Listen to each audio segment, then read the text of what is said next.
It's crunch time, as they say. It's time for us to discuss the Super Eagles match yesterday with South Africa and, of course, Ulster for this forthcoming Nations Cup. And Namdi Abaran joins me now. He's a sports journalist. Thank you for coming on this morning. Good to be here. But first, we'll have to get across to our correspondent, Austin Okonakpan, who is going to go ahead and give us the mood in Uyo, where he is. Morning, Austin.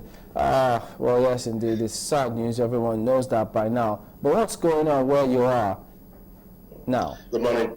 Good morning, Chamberlain. It's nothing but disappointment for these fans in Akwa Ibom State.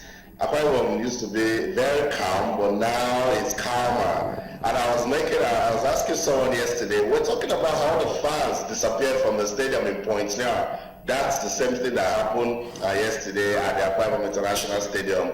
At first, they didn't know that the Super Eagles didn't qualify. They thought maybe with a 2-0 draw, Nigeria could make it. But when they started hearing news of Congo defeating Sudan, that was it. The town came down. Really, really disappointing result and a display by the Super Eagles yesterday. What about the coaching crew? We understand that they avoided the press. Was there any press conference thereafter? And that's one thing we need to take over the Nigerian Football Federation, because a lot of journalists were so pissed. I had to struggle my way to the press conference. The SSS didn't want journalists to go have a press conference, and we were wondering why. But when we eventually made our way to the venue for the press conference, Sheikh Mashaba, the captain of the Bafana team, Tim Foreman, came out to speak to the press, and we kept on waiting for Coach Stephen Keshi and Vincent Yama to come out. They actually kept the press there so that they could make a clear way for them to go. I mean, you've just missed out on qualifying for the Cup of Nations. You need to talk to Nigerians. They're very passionate about their football. I saw two women. They sat in the stadium. They couldn't go out. They were there crying. You need to come tell people that all is not over, that we need to go back to review. You need to come for the press conference. I told my colleagues that we need to go stand by the bus. They all thought I was joking. I went to the bus, and then there we were. We saw Coach Stephen Keshi and the players leaving. I tried to ask him a question or two, and all he could say was later. And I made it so disappointing. Nobody spoke to the press. No one knows what's going on, not even the Nigerian Football Federation. Nigeria are current champions of the African Cup of Nations. You're not going to qualify for Equatorial Guinea to defend that side. You need to talk to somebody. And they didn't talk. Really, really distasteful. Has Stephen Keshi resigned now? He doesn't have to resign, Chamberlain. Remember, he didn't even have a contract. And I mean, in his last press conference, he said that he was working for the minister. So we're just waiting for the Nigerian Football Federation to come out now and really start a rebuilding process that we're planning when they start with Stephen Keshi in Abuja. So as it is, nobody knows what's going on because nobody is talking, and I don't know what they want people to feel like when they need to talk to Nigerians. They're not talking. Nobody knows what's going on with Coach Stephen Keshi and his technical crew. Nobody knows where the players are even leaving. The Nigerian Football Federation have not come out to say anything. Everyone is just in the dark. Wow, so other than the coach, even the players didn't even want to speak to the press as well? Of course, the players can't come out and talk to the press on their own. It's maybe if you're called upon by your coach or the media officer to go speak. But after every game, the coach and the captain of the team should address the press, which is what South Africa did. Sheikh Mashaba and Tim Foreman came out to speak to the press, but nothing from the Super Eagles. These players are disappointed. Kenneth Tomori will cry all through before the game ended. I was Musa Abadu that had to come pick it up. In that kind of mood, none of them would want to talk. But the captain of the side, Vincent Yama, was willing to come say one or two things. And Coach Stephen Keshi, particularly when a lot of uncertainties surround his future as coach of the Super Eagles, so disappointing that they had to ignore the press. All right, Austin, thank you very much indeed. We'll get back to you on the course of today's show. Thank you. All right, Chairman. Thank you, too. All right, that's our correspondent, Austin Okonakpan in Uyo there. But Nnamdi, looking at this scenario, one wonders, yes, players will also be sad because they're professionals. Yeah. They like to be at the Nations Cup themselves, much as Nigerians also feel the pain. But how do we explain the coach not speaking to Nigerians? It's where we found ourselves. This whole thing is bigger than the game. Everybody's looking at how the players did not play well. I've always said Stephen Keshi didn't really have tactics. He could only motivate. So when there's no motivation, there's no fitness. We always lose. Look at Sheikh Mashaba. His plan was very clear, very straightforward. Deprive us of the ball for the first 15-20 minutes. And when he said after the match, I knew it wasn't a fluke. Deprive us of the ball, make us eager, make us anxious, make us make mistakes, make us lose our shape, and then try to catch us on the break. And he did it twice. Efe Ambrose too easily from the right side. Ranti came in twice, shrugged off Omoro too easily. Omoro was ill. My colleague who is in Uyo actually got up to Omoro and said he had fever blisters on his lips. He was ill and could not play the match, but was put out there on the field. And we saw what happened. Easily shrugged off the ball, taking his eye off the ball, couldn't concentrate, loose passes. Igweke looked slow, very, very slow. We'll come to that. But let's look at the first 15-20 minutes. We had our chances. We had our chances, which unfortunately Musa couldn't put anyone on. I wouldn't blame him for missing all of them. The truth is sometimes, and it's not as if we don't know that Musa has a very low goal-scoring ratio. He gets into places, he's very pacey, he's very fast. It's a coaching failure. If this guy is going to always get into space, the next thing to do is in practice get him to work on his shooting.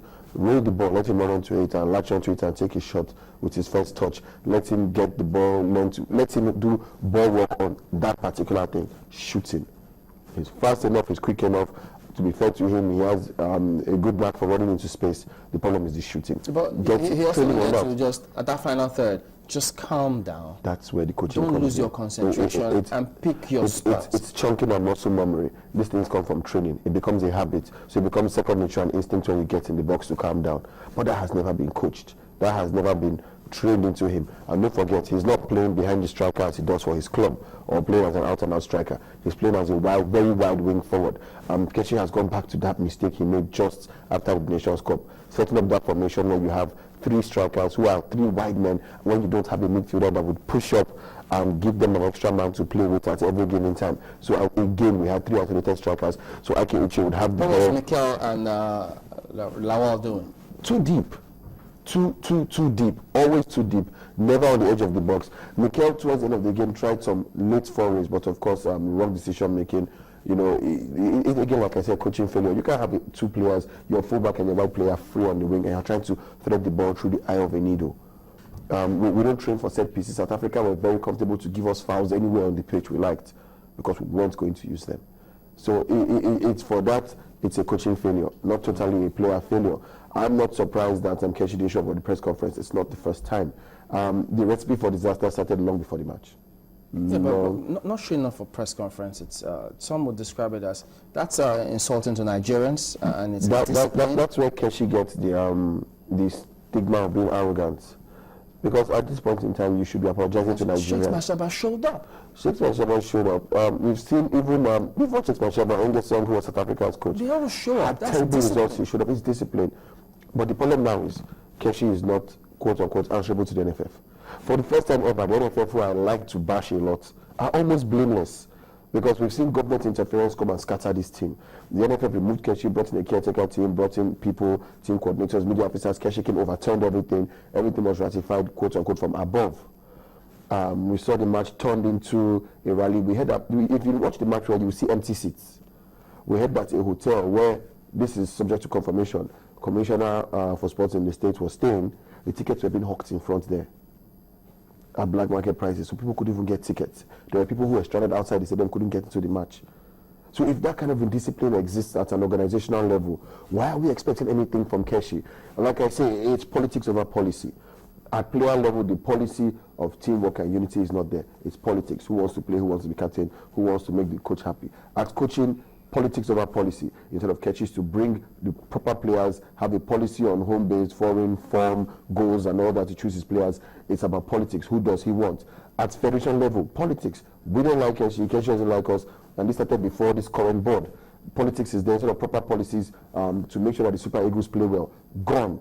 Then you now have at federal level policies over policies. Sports ministers set up proper sporting policies so that we don't have problems. It's a rule. All you have to do is plug and play. But no, we're playing politics with everything. So that has been the main problem. Politics over policy, and we've paid the price. It's somehow a blessing these guys we did not qualify, because if we did, once again, we would have released the great green carpet and swept everything under it, and life would continue. Let me look at administration a little further, because I mean, this non-appearance or appearance for press conferences or match conferences thereafter, we know that in other areas, in other leagues, if it happens in certain places, you're fined for all of this. You're sanctioned badly. What are we doing about that discipline? Because I mean, it makes the players look as though they're also culpable. These guys are all professionals. The problem is, as Austin rightly said, a player will be violating team rules if he steps out on his own to give a press conference.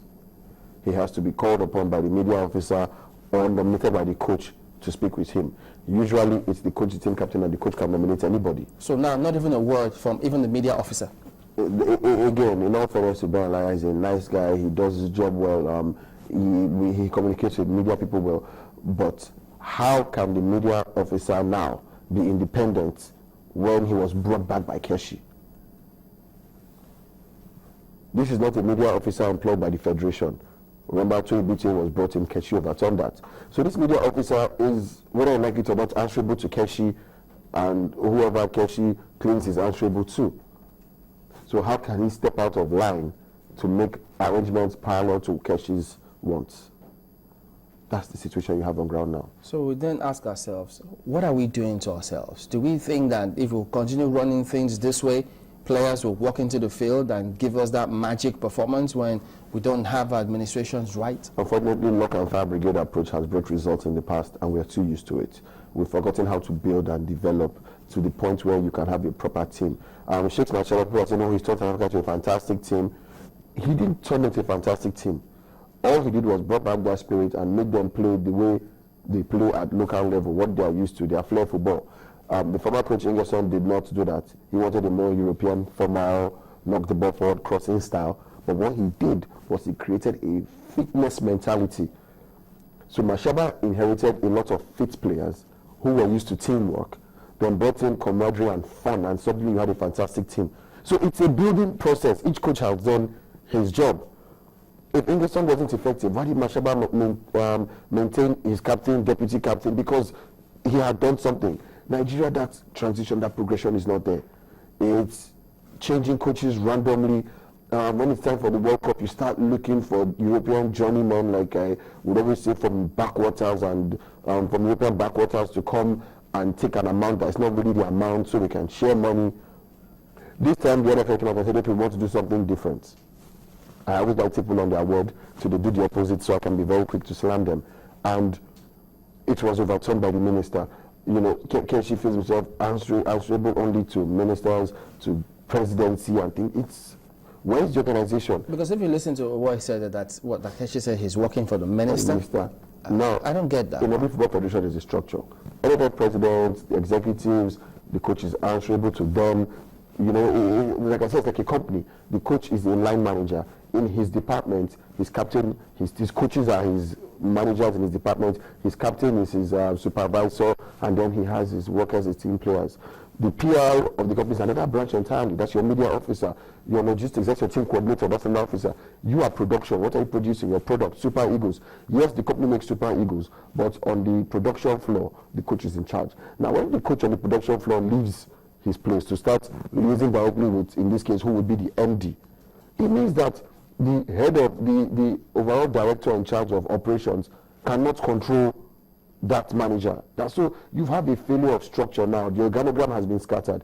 Keshi does not answer the NFF. How at player level can you have any sort of order or commitment? Are you sure the players listen to the captain? Are you sure the players respect each other? Are you sure there's camaraderie? Are you sure you don't have groups and camps, pro-coach and anti-coach? You know, so these are the problems we have, and we will need to wipe everything clean. In reference to Keshi, he allowed new boys to come in. He released a lot of new players. After a lot of hue and cry. The question is, how many of these players are there on merit? How many of them are not? What's wrong with Bafemi Martins? We didn't see him play. Keshi claims he's too old. Claims he had a choice too young. So you have probably the hottest Nigerian striker right now. Yes, it's in the MLS, but everybody are calling their players from the MLS to play for their national teams. Even in the English third division, they're all playing for their teams. If Keshi had the faith to bring Brad Dike from the same MLS, how could he not have the faith to bring a striker who set a record with 58.5% of votes to win Player of the Month, is scoring for fun, is becoming a local hero there in Seattle? You can't bring him, but you have the faith to bring Brad Dike from Portland, who we really don't know, we didn't really know much about. It's not as if the ball played badly, but there's no consistency in Keshi's choices. Because I remember at the time when the Eagles were even confused. Yeah. FIFA was going to ban us today, FIFA was going to ban us tomorrow. So do we go and play? A lot of confusion. So now we've seen the results. What we're waiting to see now is this. Keshi had only 2 matches to go. He was given a mandate, 2 matches. There is no contract. Will it be renewed? Wow. Will a new coach be brought? Another drama is just starting, so Nigeria should just sit back and enjoy the show. All right. Thank you for coming on. Namda Barnes, a sports journalist. We've been talking about the Super Eagles ouster. It's the end of the road. As the Vanguard put it, it is finished. We're back in just a moment. Join us again.